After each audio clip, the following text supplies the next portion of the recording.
Welcome to Next Game's Odyssey series, Sheol Gaol, episode 37. This, a solower's guide to Sheol Gaol. We'll start off by giving an explanation of Sheol Gaol and all 4 atonements and what to expect. Then I'll go into the complications that most soloers will encounter in these 4 atonements, and then we'll go into the soloing limits for each of the 17 NMs. Sheol Gaol consists of 4 atonements.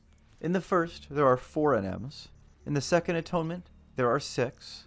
The third atonement, there are also 6. And in Atonement 4, there is a single NM called Boomba. Each atonement marks a higher level of difficulty, with Atonement 4 being the most challenging. Now, the first time you go against them, all you're looking for is to get your clear. In order to achieve that, you have 3 15-minute sessions in order to take down the entire hit point pool of the boss you're fighting. That being said, normally you can defeat all Atonement 1 and Atonement 2 NMs in a single 15-minute run. When you get to Atonement 3, you will be able to do the majority of them in a single run, but note that some of them, especially if things don't go exactly according to plan, may spill into a second run for your clear. In regards to Atonement 4 and Boomba, you have 2 options in regards to clearing it solo. The first is to go in and rely on your skill chains to try and get this done in a single 15-minute session. You'll need to pay close attention to the dust cloud and make sure you use the opposite, either dark or light skill chain, in order to continue to inflict damage while that particular element's dust cloud is up. Another way to go about it is just to spam Savage Blade the entire time solo. This will normally take you 2 full 15-minute sessions, but it is much safer. Sadly, that's the best news I have to give you if you are a solo player. Now is when things are going to start getting bad for you. So you've unlocked all of this gear and you've been allowed to purchase it, which is great. However, most of this gear is only actually good once you fully upgrade it to rank 20. So let's go ahead and discuss how we do that. The first thing we need to discuss is Vengeance levels, which will increase the level of the enemy you are fighting, give them much more hit points, and make them much more challenging to defeat. You also need to unlock Vengeance levels in tiers, so this means that you'll now need to start back over in Atonement 1, beat all of them on Vengeance 5, then all of Atonement 2 on Vengeance 5, then all 6 in Atonement 3 on Vengeance 5, and then finally you can take Boomba on Vengeance 5. What this will do is unlock the armor for all of those NMs to a max of rank 10. Beating an NM on rank 5 will also give you 68 RP. Now after you've done that, you now have to go back through and beat all 17 NMs on Vengeance 10. This will in turn unlock a max rank of 15 for all of the armor that we have unlocked from these NMs, and give us 192 RP per kill. Now, one more time we'll have to go through and kill all 17 NMs, this time on Vengeance 15, the most challenging Vengeance level, which will unlock a maximum of rank 20 for all of our pieces of armor, and give us 392 RP per kill. This means someone who's going to try and take on Boomba at rank 15 is going to have to first take on 67 other NMs to get to that point, so keep this in mind. Now let's talk about RP. You're going to need 420 total RP to reach rank 5 on a particular piece of gear, 2150 to reach rank 10, 5950 to reach rank 15, and a total of 13,060 RP to reach that all-impressive rank 20. And you're really just not going to realistically reach that number, especially on multiple pieces of gear at 68 RP or even at 192 RP.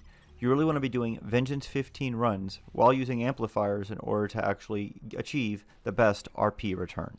The unfortunate thing about this is unless you're talking about one of the Atonement 1 NMs, there's no way a solo player is going to be able to beat a Vengeance 15 Atonement 2, 3, or 4 NM, requiring you to party up if you want to achieve those higher RP levels.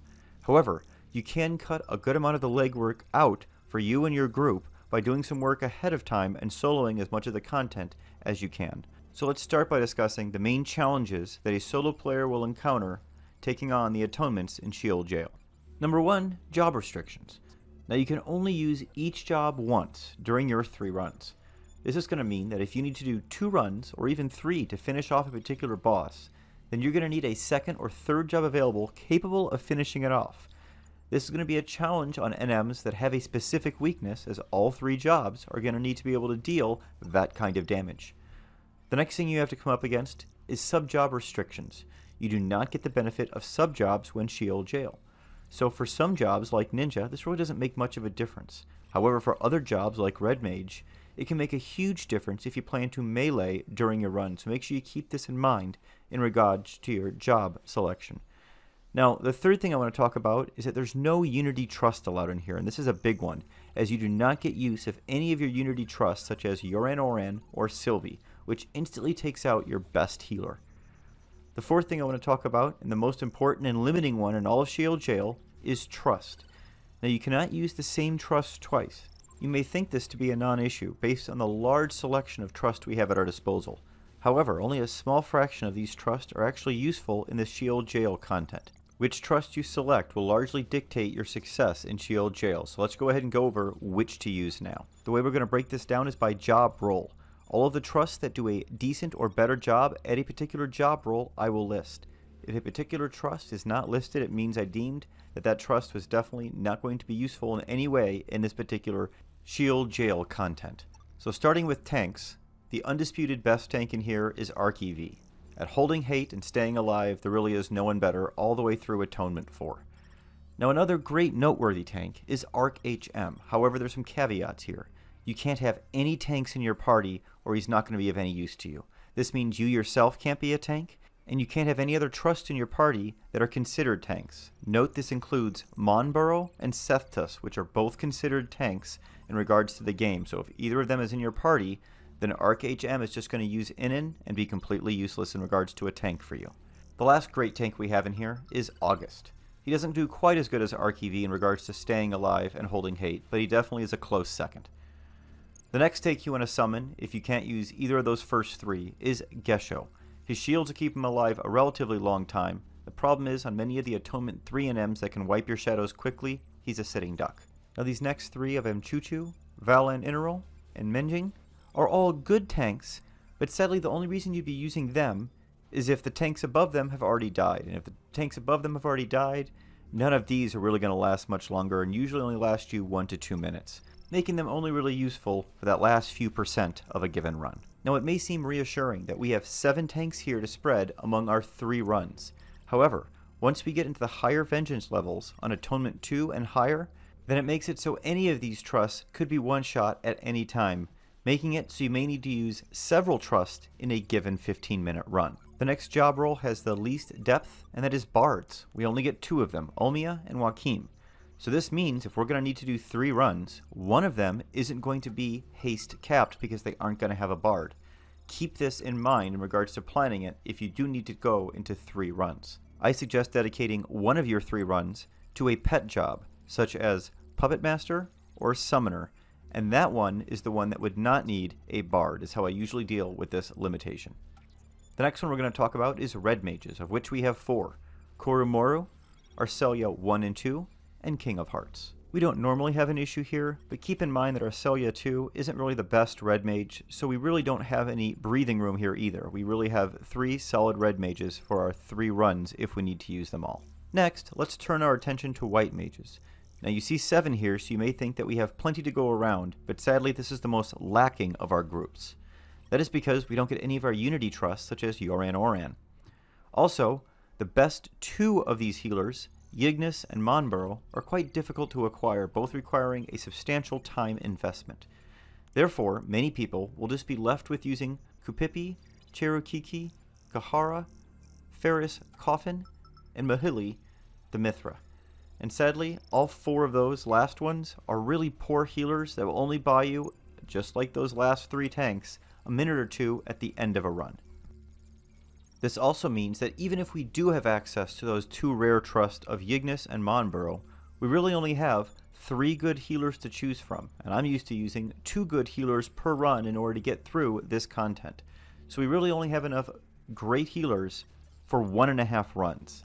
Hence why this is our biggest limitation. Now one way we can deal with that lack of healing is by using Sethtus in that second or third party. He is great for restoring HP and MP to the entire party, so he's both a healer and is great at replenishing MP to all of your healers, which all of those decent healers, that is almost always their biggest problem, is the fact that their MP pool gets drained so quickly. So Sethtus can really help out on the second or third one to deal with that. Just keep in mind, you can't use him in the same group that you use ArcHM in, or it's not going to work out.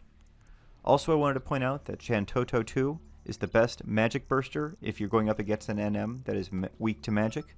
And then Orhora 2 is a great skill chain partner if you need to focus on tanking and need someone else to try and close those skill chains, allowing Shantoto 2 to magic burst. Now, if we take all those trusts we just talked about and assemble them into 3 solid parties, we have the Ninja Party, which has Arky tanking, Joachim or Sethus to help us with either Bard songs or HP and MP recovery, depending on the boss we're going against, Kurumoru for haste, dia, and dispel, and Monboro and Kupipi for cures. If for whatever reason Arky dies during this run, we can summon Anchuchu as backup. However, note that if Arky does die, he is definitely the most resilient of all tanks, so the rest of yours are certainly going to have problems. Now in our melee run, we have a good number of tanks, because sadly, after Arky, most of them only last a few minutes. We'll start with August, which is the next most durable of the tanks. However, if he goes down, we will summon Valen Inerol or Minjing as backup, and of course we can also use Amchuchu as long as we didn't use them in that first run.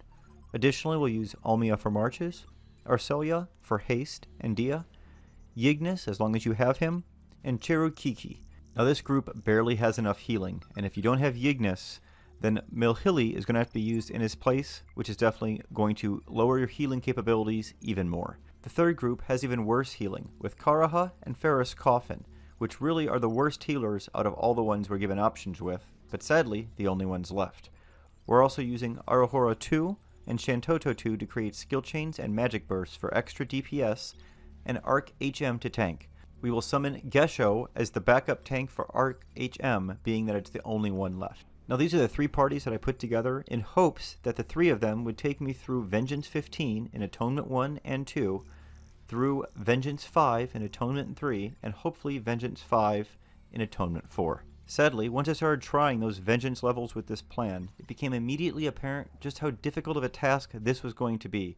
So I've spent the last few weeks kind of probing the different Vengeance levels to determine what is and is not possible. So now let's go ahead and take a few minutes to look at those details from all those runs so that you can get an idea of where the crossover is between solo play and where a party is definitely needed.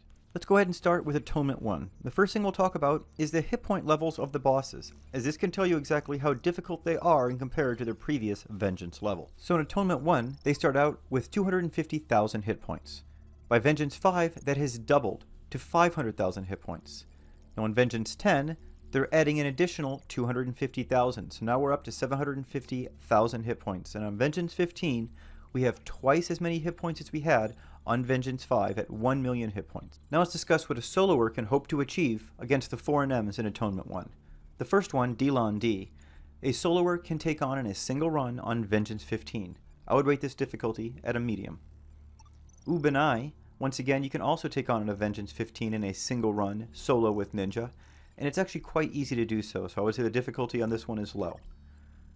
With Sigili, the Vengeance 15 single run solo with Ninja is also possible, and this is also a fairly easy run for Ninja, so I would put the difficulty once again at low to accomplish this. Now Gog Magog is definitely the most challenging of the Atonement 1 NMs. Vengeance 15 run is going to take a dual run solo. I choose to use Ninja and Summoner for best results. The difficulty I'd put at about a medium, and remember, on that second run, the second you engage, he's going to use an SP ability, so be ready for it. Next, let's move on to Atonement 2. Here, the hit point levels are starting at 350,000 hit points, then adding 400,000 to get up to 750,000. Then it seems they add another 400,000 to get up to 1.15 million.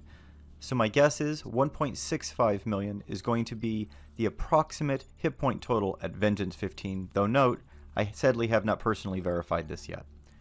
Now once we reach Atonement 2, the difficulty level goes up dramatically, and we're only really able to achieve a Vengeance 5 win solo reliably in a single run, with some of these possibly taking 2 runs at the Vengeance 5 difficulty if you aren't efficient. Now once you reach that Vengeance 10 difficulty, it is still possible to get solo wins with dual and triple runs. However, you're going to need some luck, as well as some things like I would recommend using the Trust Hit Points event, because here at the Vengeance 10 difficulty is where the Trusts start getting one-shotted much more often, and it's much more of a challenge to make it through with the Trust selection that you have.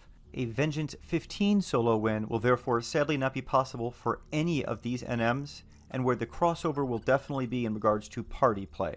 So for the casual soloer, you're only going to be able to solo through about Vengeance 5. And on the expert soloer, with all of your trust unlocked, Vengeance 10 is possible with a lot of work. Now let's quickly talk about the 6 Atonement 2 NMs and exactly what you should expect from each of them in regards to a solo situation. For Aristeas, Vengeance 5 single run solos with Ninja should be very easy to do, and I put the difficulty at a low. However, simply stepping up to Vengeance 10 now puts the difficulty at very high, requiring you to do a dual run with what I choose as Ninja and Summoner, and the risk here is indeed very high as Aristeas has a number of abilities that will one-shot your tanks on this difficulty, making it quite challenging. Next is Marmokrabs, which is one of the more challenging Atonement 2 NMs. At Vengeance 5, you can accomplish it though with a single run solo with Ninja, with the difficulty only being about medium. The real challenge comes into play here on Vengeance 10, where it's going to require a perfect dual run with Ninja and Summoner, which puts the difficulty at very high.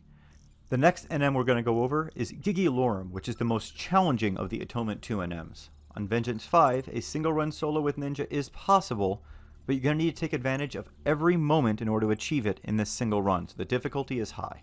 Now on Vengeance 10, it is extremely high, and this is going to require a triple run with Ninja, Red Mage, and Summoner, and this puts the difficulty at Expert, as you will literally need to do perfect with all 3 of these jobs and all of your trust in order to achieve this win. The next boss we're going to talk about is Raskovnich. Now a Vengeance 5 single run solo with Ninja is possible, but time is of the essence and you may end up with under 10% hit points remaining unless you do everything perfectly. This puts the difficulty at high. Now in Vengeance 10, a dual run with Ninja and Summoner is possible, but again, time is of the essence, putting the difficulty at very high. The next NM we're going to discuss is Procnee. Now in Vengeance 5, a single run solo with Ninja is incredibly easy, which puts the difficulty at low. Now in Vengeance 10, the only thing that's really at risk here is the time in order to finish in those 2 15-minute runs. Otherwise, a dual run with Ninja and Summoner is fairly easy, but because of that time constraint, I put the difficulty at high. Let's now move on to our final Atonement 2 NM, Henwen, where a Vengeance 5 single run solo is entirely possible with Ninja, putting the difficulty at low. However, at Vengeance 10, the risk to your trust goes up substantially and requires a dual run with Ninja and Summoner, with once again time being your main enemy. Therefore, the difficulty here is going to be on high. Now as you can see, Vengeance 5 is about what most soloers should be able to achieve on Atonement 2, with Vengeance 10 being possible for the elite soloers with some little luck involved. I also want to point out that you don't have to use Ninja and Summoner for all of these. Those are just the 2 that I have found work best in combination for Sheol Gaol, but I'm sure there are other combinations out there that people will find work just as well, if not better, so remember to keep trying new things out there. Let's go ahead and move on to Atonement 3 and 4 now and see what those look like. First, we will discuss hit point levels. On Vengeance 0, they start with 500,000 hit points, but there's a huge jump to Vengeance 5 when they now have 1,000,000 hit points, double what they had before.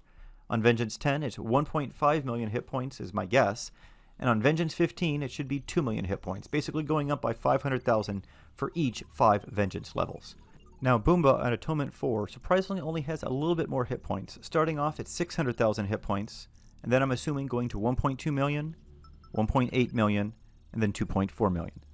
Now all of these NMs can be soloed on Vengeance 0, but this is about the best you can hope for in regards to consistent wins. Vengeance 5 wins are possible with any of these NMs, but require luck and the difficulty is extremely high.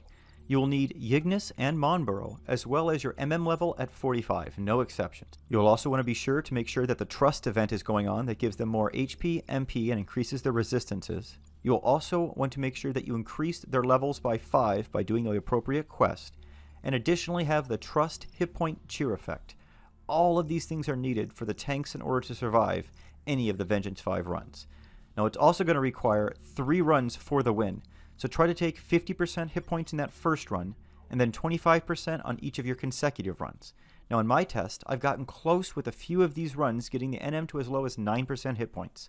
My MM level is only 36, so I'm hopeful that after I get it to 45 and get Yignis, I can provide some examples of these wins. That being said, I want to emphasize just how difficult these Vengeance 5 wins will be, and that I recommend getting a group for anything over Vengeance 0. So let's go ahead and recap what soloing is good for. First, it's great for a full unlock of all the gear at Vengeance 0. Next, it's good for augmenting all Atonement 1 gear. It's also good for clearing soloable runs for your group.